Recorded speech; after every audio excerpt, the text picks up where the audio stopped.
Generation Genetic Modification, coming at you from Central Jersey, which, by the way, exists. This is Jackson alongside Sophie, Hi. Aisha, Hey. Tiana, Me. and Lily. Hi. We're excited to be here today educating you guys on germline genetic modification from the perspective of a New Jersey resident. What is germline genetic modification, Sophie? Well, there are two kinds of genetic modification, germline genetic modification and somatic genetic modification. The difference is that germline involves modifying genes and developing embryos. On the flip side, somatic genetic modification involves altering everything besides the sperm or egg and involves adding or taking away from genes. Today, we will be focusing specifically on germline genetic modification. Not only did we research the backgrounds of germline genetic modification, but we interviewed the majority leader of the New Jersey General Assembly, Lou Greenwald. Let's start with a quick overview of the topic for anyone who may not be experts in germline genetic modification, such as yours truly. So our little story begins in China in 2018 when Dr. He Jiankui experimented on twin embryos, altering their DNA using a new technology known as CRISPR-9. By cutting out a portion of DNA from the CCR5 gene, Dr. Han hoped to make genetically modified babies with resistance to HIV infections. Super babies! But here's the thing, this was not the first occurrence. In fact, a previous experiment comes from our very own Garden State in the mid-1990s. New Jersey fertility doctors injected fillings from the eggs of healthy egg donors into the eggs of women struggling to impregnate. They then performed in vitro fertilization. What's in vitro fertilization, Sophie? Good question, Lily. It's a process of fertilization where eggs are extracted and combined with a sperm sample in a laboratory dish. The embryo is then transferred to the uterus. In this case here, the patients were suspected to be infertile as they were unable to conceive because their eggs contained defective material. The researchers didn't ask the FDA for permission to complete this experiment. They kept it on the down low until the guinea pigs were teenagers, and the results seemingly showed success. Word got around, and they received a lot of attention from those who were trying to conceive and wanted to try the procedure. The FDA wasn't happy. They sent letters to clinics stating that they needed to apply to test their method as if it was a new experimental drug. The clinics were forced to stop, but the damage was already done. Around a dozen children had been already born using their procedure. The public was shocked. These doctors could have made children with the DNA of 3 people instead of 2. Because of these secret experiments, New Jersey scientists had provoked biologists to recognize the true weight of this discovery. Not only could it be used to help women reproduce, but it could also be advanced to prevent as well as do away with incurable diseases. This would be done by interchanging the mitochondria containing mutated genes with those containing healthy ones in order to prevent the disease-carrying genes to be passed on to children. This would provide the potential solution to many diseases that, as of now, has no effective treatments. This procedure, called mitochondrial replacement therapy, would involve extracting chromosomes out of a patient's eggs and those of a healthy egg donor, then inserting the patient's chromosomes into the donor egg and fertilizing it with sperm. It was tested out on mice and monkeys with encouraging results, but the scientists were shut down by the federal government when they proposed the idea of performing the procedure on human eggs. Now that leads us to what our next topic is, the government's point of view. Well, every new technology that is created regarding public health in any way needs to be applied to the Food and Drug Administration, or FDA, for testing in order to ensure that it's safe before releasing it to the general public. FDA officers perform multiple clinical trials on each technology in order to come to an educated decision on what to do with the product and who is able to access it. However, the FDA has been banned from considering clinical trial applications that modify human embryos to include a heritable genetic modification.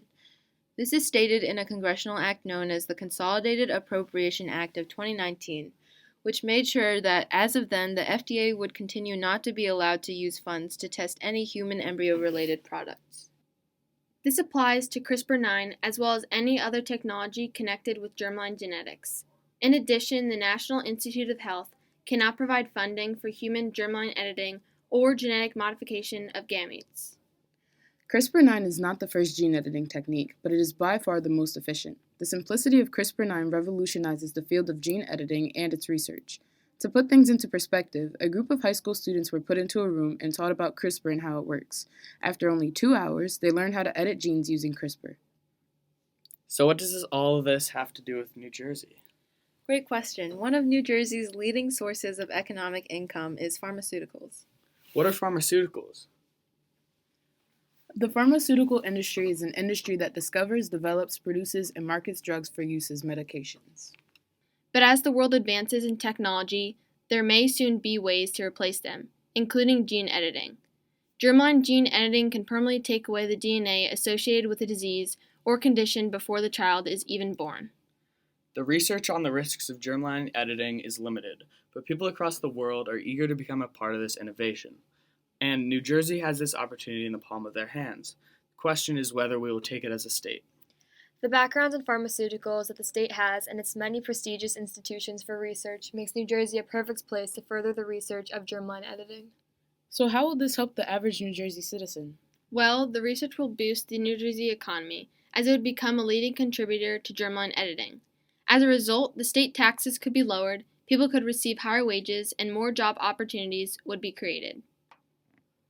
So that was a lot of information. We now want to have a more discussion-based conversation so you listeners can get a better feel for the perspectives on this issue. Let's split ourselves up and show you guys the two general points of view on this issue, pro-germline research and anti-germline research. Short disclaimer, through our research, as a group we are leaning towards pro-germline research as New Jersey residents. This does not mean we think it should be put in play immediately and doesn't have any downsides, but we think looking forward to the future of New Jersey, germline genetic research will benefit the state economy as a whole.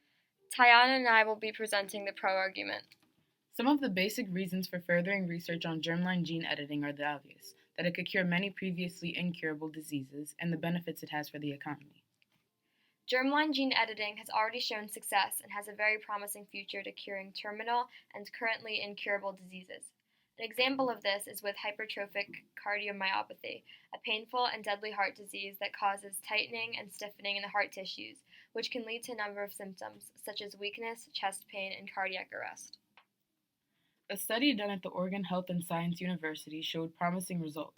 From our research, we have learned that out of 54 embryos edited with CRISPR technology, 18 hours after fertilization, 36 were completely unaffected by HCM and 13 were only partially affected. Another reason to further research on germline gene editing is for the impact it will have on our economy, specifically that of New Jersey. New Jersey is on the forefront of genetic research, and pharmaceuticals, as mentioned before, are incredibly important to our economy. For New Jersey residents, this could create job opportunities and lower taxes, as well as increasing wages. In addition, it is still, although illegal, possible to research germline genetics under the radar. In the case that the technology is introduced to the public, maybe in other nations with less or no regulation, we need to be prepared. We can't just not research it and then hope for the best in this case. There is no point in just ignoring the inevitable and hoping. The UK has already relaxed restrictions on germline gene editing, and we don't want to be behind in the game if we can prevent it, which we can.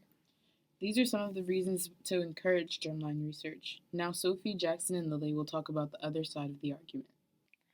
There are several reasons why someone may be against furthering germline gene editing research. Ethical issues, for example, come into play when thinking about the future of germline gene editing. Some people are worried that this technology can take away from the natural cycle of nature, as we would essentially be playing God if we were able to make changes to our genes and choose our characteristics. In addition, those who are anti-germline research believe that we aren't ready as a nation or world to use this technology. Any missteps with gene editing would have more serious effects. If anything went wrong, the consequences would be severe. There's a likelihood of death or creating something whack. If mistakes were made during the gene editing process and the baby was stillborn, any genetic modifications could possibly become hereditary down a familial line, disrupting more than one life. Distribution of product is also something we must consider. In the future, it is very likely that if germline gene editing was developed, only the rich would be able to afford it. This would create a gap between the rich and poor. The wealth gap would continue to increase as babies can be genetically altered to be healthier, smarter, and be more likely to be successful than those who are not. The margin for error is incredibly small. If you think about germline genetic modification as using scissors per se to cut out unwanted genes, it would be much easier to recognize just how bad one wrong cut would be. Closing the podcast, we hope you gained not only knowledge on germline genetic modification, but perspective on the ways its research can advance the New Jersey economy. We hope you take what you have learned and further the conversation on the issue. Thanks for listening.